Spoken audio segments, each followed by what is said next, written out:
Hello everyone, welcome to my channel. My name is Josie. This is my first ever knitting podcast. I've been obsessively watching knitting podcasts on YouTube ever since I started knitting. I'm going to be going through basically everything that I've knit so far in my knitting journey because I only started in January and I hope it's okay to make a knitting podcast when I'm such a beginner. So the first project is actually the one that I'm currently wearing, and that is the step-by-step sweater by Florence Miller. This was my very first project that I ever knitted, and I did make a project vlog on this one, so if you're interested in more of the details in how I made that, you can go watch that. I knitted this one in drops in a pool. I ended up with quite a few balls left. I think I over ordered.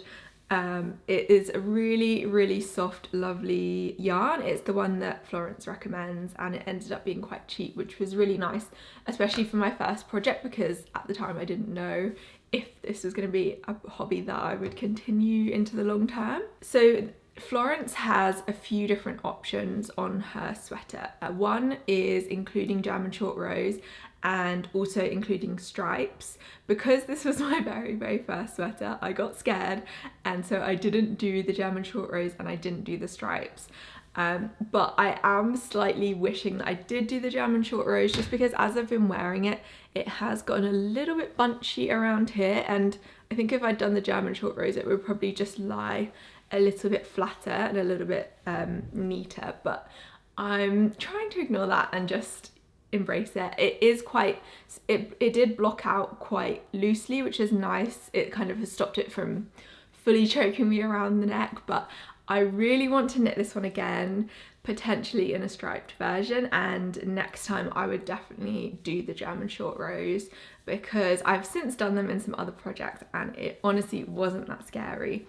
The other thing that if I could do this project again I would do differently is how I was knitting the sleeves, and for some reason I kind of just was knitting away and I wasn't really focusing on the length, and all of a sudden they were just like quite long, and that meant that I ended up not doing very long ribbing, and I actually really like the look of quite a chunky amount of ribbing on a sweater. So I think if I did this again I would just pay attention to how long the sleeves are looking and make sure that I stop well before, just to give me enough room to do the ribbing.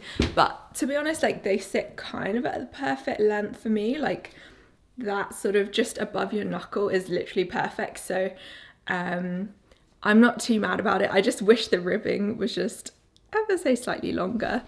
Another thing I wanted to mention with this yarn is it has actually pilled quite a lot. I have one of those fabric shaver things and I have to shave it almost every time I wear it at the moment. I'm hoping that it will slow down eventually, but especially the first few wears it was so bobbly under the arm. It looked like a jumper that was like really old, even though I'd literally just made it. So that is something to bear in mind with this yarn. I feel like it's so cheap and it's so soft, but if it is pilling that much, that kind of puts me off probably using it again, and I think I probably would choose a different yarn if I did it again, which is such a shame because it's such a lovely yarn to knit with. It's so soft and I just really loved knitting with it, so it was just quite a shame to find it pilling. As you can see, it is quite pilling, and I've worn this to death since I knitted it. I have literally worn it probably almost every day. I think when I first finished it I literally wore it non-stop for a week straight. Probably a bit gross, but so once I'd done my step-by-step sweater, even while I was knitting it I was like, what is the next thing? I was so hyped. So the next thing I made was the weekend slipover v-neck version by petiteknit. And I've also made a project blog for this one, so you can go check that out if you're interested. And I knitted that in Rauma Garn Fivelle in the colour pistachio, and then I paired that with Knitting for Olive Soft Silk Mohair in Dusty Artichoke. and it created this really, really beautiful green colour. I'm not sure if the camera is really picking up the exact colour and fuzziness. I'll just put this on quickly, hang on.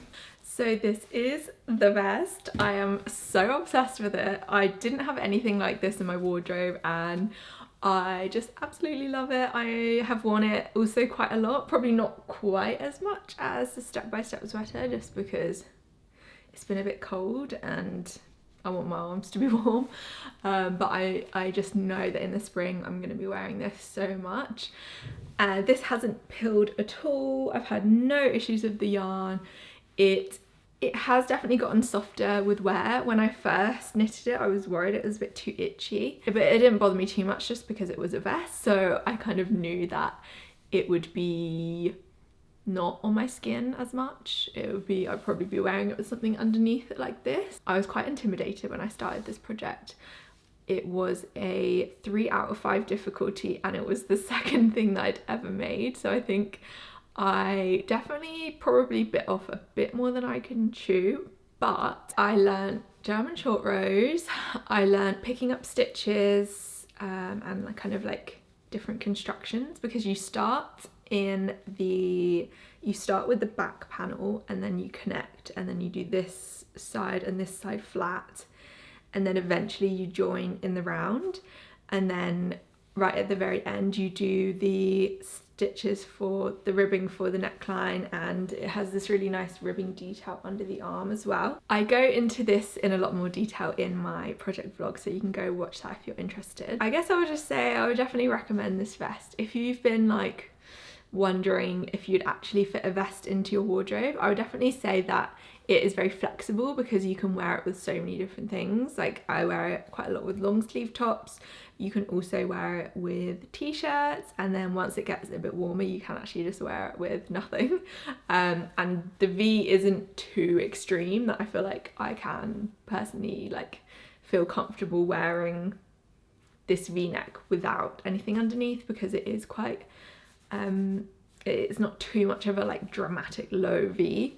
Okay, so now I'm gonna get onto the first ever accessory that I've ever made, and that is this hat. It is just a very, very simple 2x2 rib, and as you can probably tell, it was knitted with the same yarn as the jumper, because I have so much left over and I made a whole hat and I still have like 2 and a bit balls left over. So let me know if you think I should also do some mittens, because I've got a lot of yarn hanging around. I actually have been wearing this quite a lot, and interestingly it hasn't pilled. I guess when you're wearing it on your head it's just kind of not actually rubbing as much as like the underarm, so I haven't really been noticing any pilling.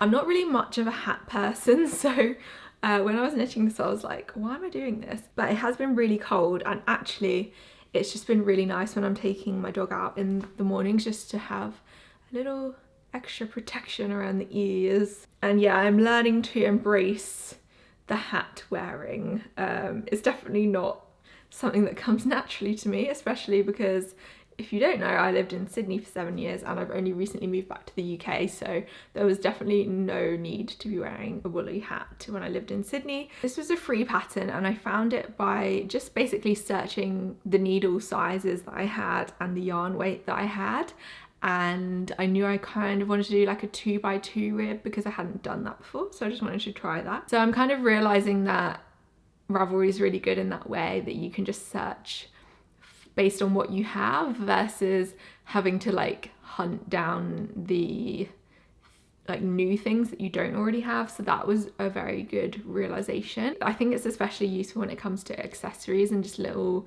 ways to get rid of some of the yarn that you have in your stash. I'm gonna take this hat off now. Anyway, the pattern, sorry, I'm getting sidetracked. The pattern was the Sandoval hat by She Makes Hats, and it was a free pattern, and it was really good to just get an intro into making hats because I'd never made one before, and it was really good to just understand how it all works.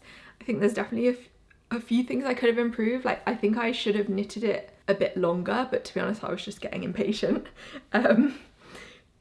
I probably could have done with like I kind of like it when it's almost like down here, but it's just a bit too short to do that. So I think if I do it again, I would just make it a bit longer. But yeah, I really enjoyed doing that. It was quite fun and quick. I think I did it in like 2 days. So those are all the finished objects I have to share for now. Let's get on to the whips, and these are 2 things that I started in Berlin. So I am actually making project vlogs for these, so the timeline of my videos might be a bit confusing because I have just got back from Berlin. I was there for 2 weeks. I was house sitting for my friend who lives there while they were on holiday, and basically I just used it as an excuse to go to loads of yarn shops.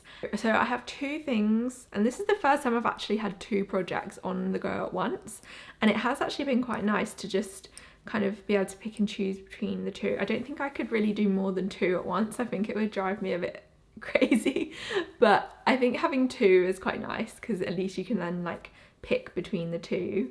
The first one is the Lakes Pullover by Ozetta, and this is how far I am at the moment. I have, oh, I think this is the front. I have done the back of the neck, so I started with the saddles, I've done the back and the neck, and then I've connected in the round, and now I'm just doing the forever stockinette knitting all the way down.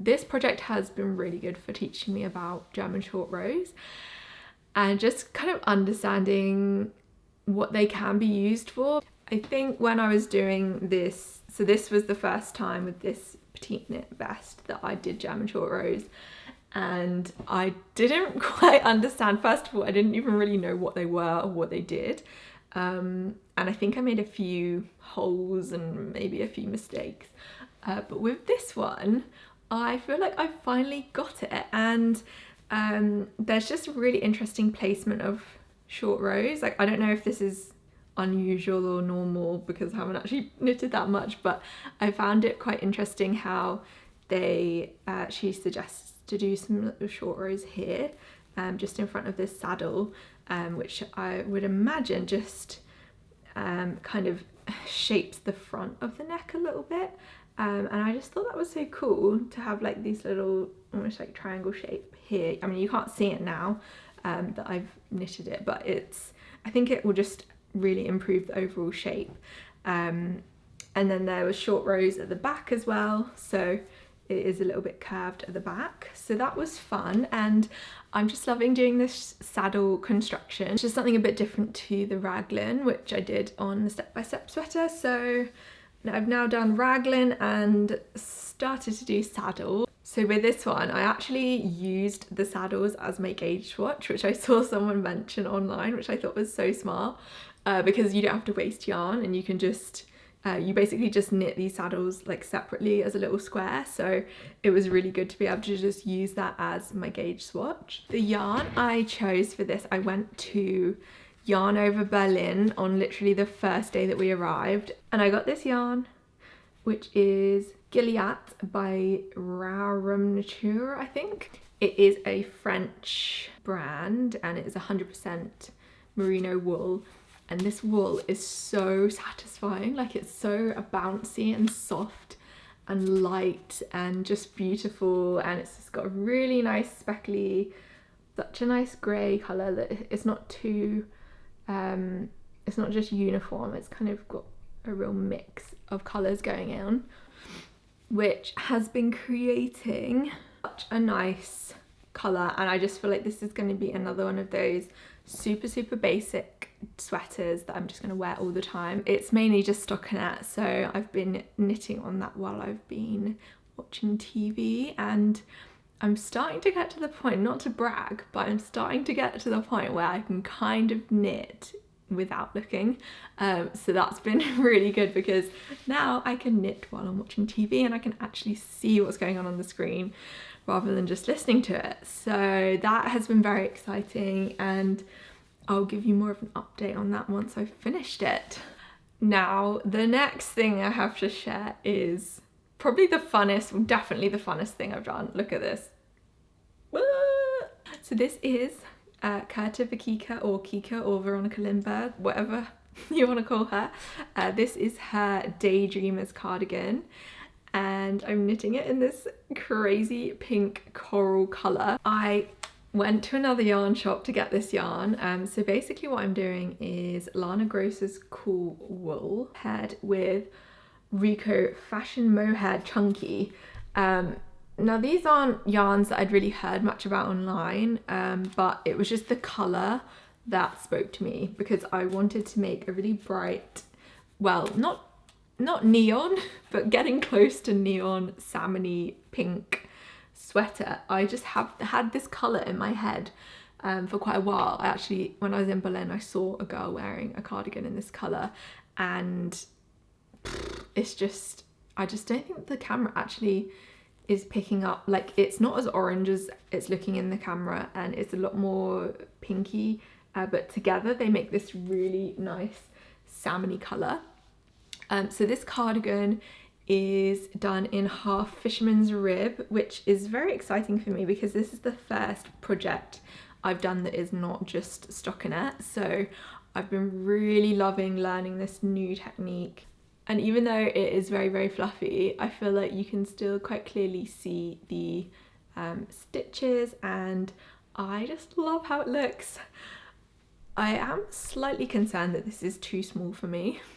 I've tried it on quite a few times, and we're just going to see how it goes. I'm sure with blocking it will grow a little bit, but yeah, I've just got a few slight hesitations on this project, so I'm going to keep going on it. I am really loving the half fisherman's rib. It's so addictive because you do one side, knit one below, and then purl one, knit one below, purl, and then on the other side it's just all knit. So it's quite addictive because it's like once you've done the ribbing row, you're like, oh, now I get a break and I can just do the knit row, and then you're like, oh, now I'm going to challenge myself again and do this other row, and then I'm going to do the knit row, and then you just keep going, and before you know it, you've got half of a cardigan. The other thing I'm slightly worried about with this project is I only got in the yarn shop, the lady said I probably just need 5 balls of this yarn, and I've got 6 of the mohair and then 5 of this wool, but I feel like I'm running, like I've already gone through, I'm on my 3rd ball of it already, and I've only got 2 full balls left, and I haven't even got to the bottom of the body yet, and I haven't done the plackets or the arms, and I've been trying to look online to see if I can find this yarn in this specific colour, and it seems to be like discontinued everywhere, so I'm just gonna keep going and see what happens, but I just have a slight worry that I'm gonna run out of yarn and not be able to find the right colour. So I guess that's one thing with shopping in a yarn store, is you're kind of like taking their advice, and things are happening quite quickly and you want to, you know, not be too annoying. So I think, and also they just didn't have loads of it in stock, and so I think maybe that was why she said only needed 5.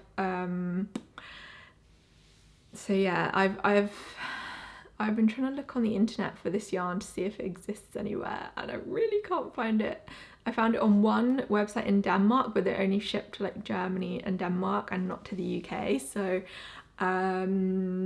we'll see. So yeah, this is my first cardigan and I'm loving it. I love that you can pick your own buttons. I've been trawling Etsy trying to find the right buttons to go with it. I can't decide between whether I want pink buttons or if I want like gold, antique gold buttons. I think that could look really good. Let me know in the comments what you think I should do re the buttons. Those are all my current whips. There's one more thing I want to talk about, which I've acquired the yarn for, and that is the Sofia sweater by Le Pull. This is a really cute mohair sweater. I was kind of thinking ahead to maybe something a bit more airy and lightweight for spring, and the colours that she chose are quite bright. They're like a bright orange and bright blue with like a thin black stripe in between.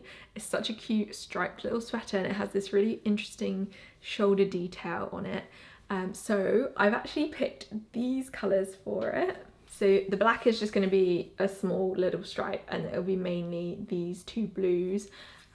This is Knitting for Olive soft silk mohair in lavender blue, and then it's the lighter blue is Drops Kid Silk in colour 07.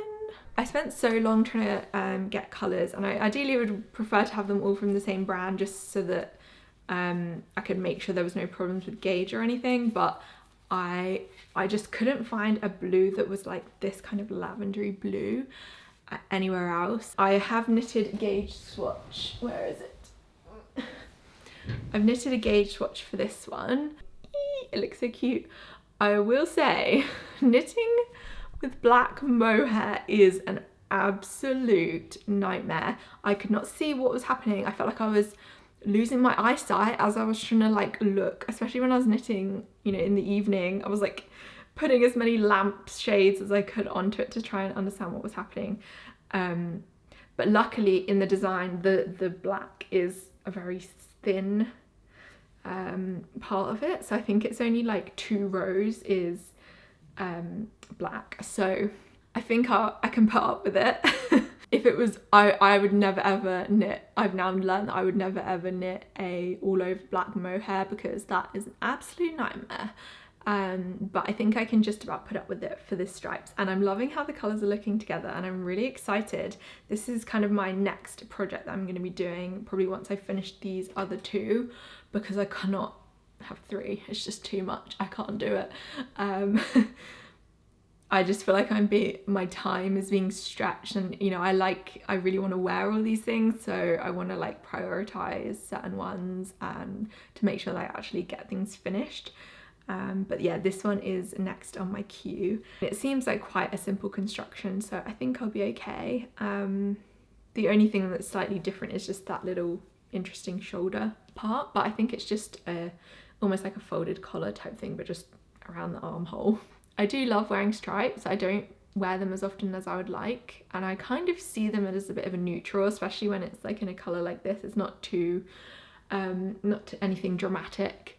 And to pick the colours for this one, it was actually really fun. I pulled the image that Lipple had made. I just pulled the photo into Procreate on my iPad, and then I just sectioned out all the different stripes, and I just played around with different colours, and I had so many different ideas for colours, and it was so fun to just be able to actually see what it would look like, and that's how I eventually came to this colour combination. It took me quite a long time, but yeah, I've been really enjoying choosing colours. As I have a bit of a art and painting and sketching background, I think that kind of choosing colours and choosing colours that go well together has been so fun and is such a creative part of the knitting process, because obviously a lot of the time you are just following directions, but choosing colours is such a creative part of knitting, and I'm really loving it. And I've got so many other things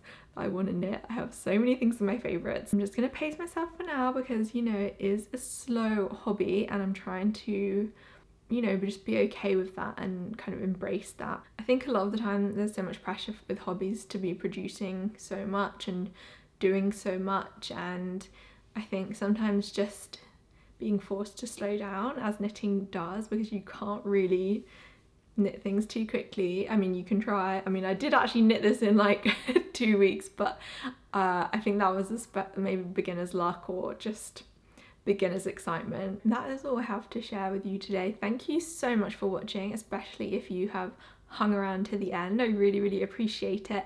And as I mentioned, I have a couple of project vlogs in the works, but obviously I need to actually finish knitting the things first, so you will probably see those in a few weeks once I have finished knitting them. If you've made it this far and you're not a subscriber, I would really appreciate it if you could hit subscribe, because I think about 90% of people who watch my videos are not subscribed, which is crazy.